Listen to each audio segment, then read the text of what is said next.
दोस्तों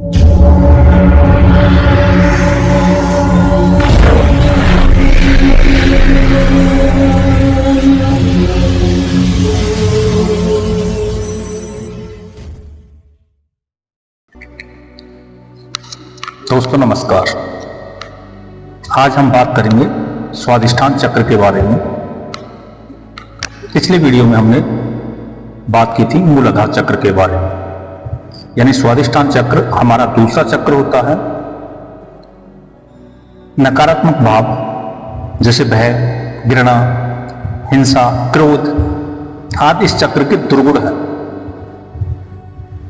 आपने देखा होगा कि शिशु बहुत छोटी छोटी बातों पर बहुत भयभीत हो जाता है। इसका कारण यही होता है कि पैदा होते समय उसकी ऊर्जा नार काटते ही मूलाधार चक्र में चली जाती है, क्योंकि मूलाधार के सबसे निकट का चक्र यही होता है। हमारे जीवन में जो भी घटित होता है उसका हम अनुभव कर लेते हैं और अनुभव मन में याद भी रहता है।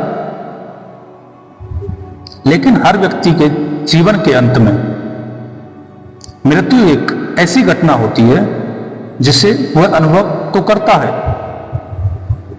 मगर तब वह इस अवस्था में नहीं होता कि वह अनुभव उसके मन में याद के रूप में दर्ज हो सके।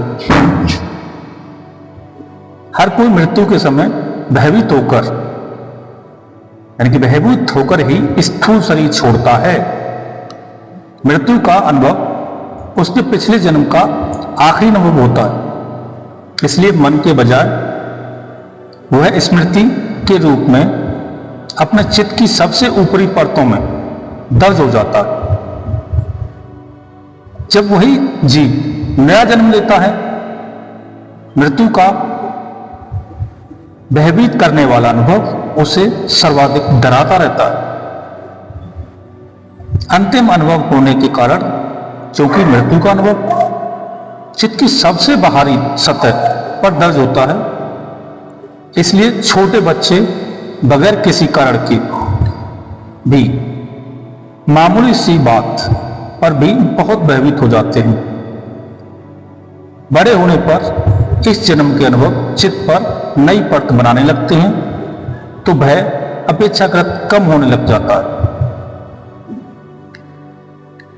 यदि किसी में भय, घृणा, हिंसा, क्रोध आदि भाव अधिक है तो समझना चाहिए कि उसकी ऊर्जा का प्रभाव इसी चक्र में अधिक है। अत्यधिक मात्रा में ऐसे भाव वाले लोग भौतिक शरीर में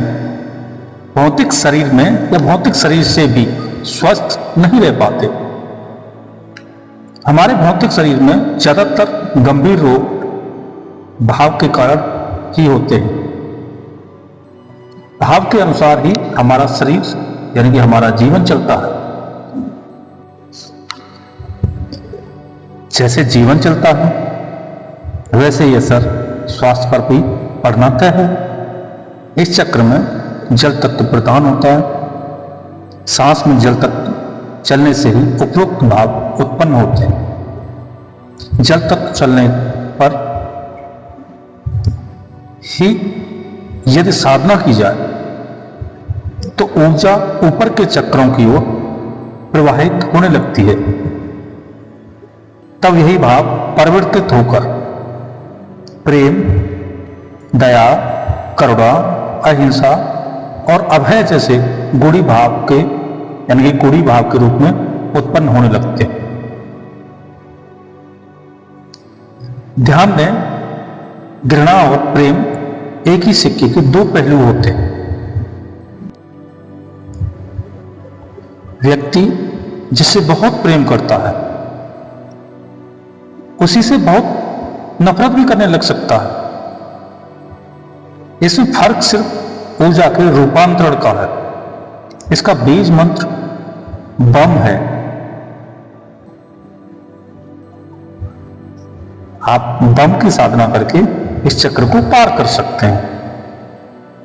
चलिए दोस्तों, हम फिर मिलते हैं आपसे अगली वीडियो में। अगली वीडियो में हम चर्चा करेंगे तीसरे चक्र मणिपुर चक्र के बारे में। फिर मिलते हैं बहुत जल्दी अगली वीडियो में। धन्यवाद।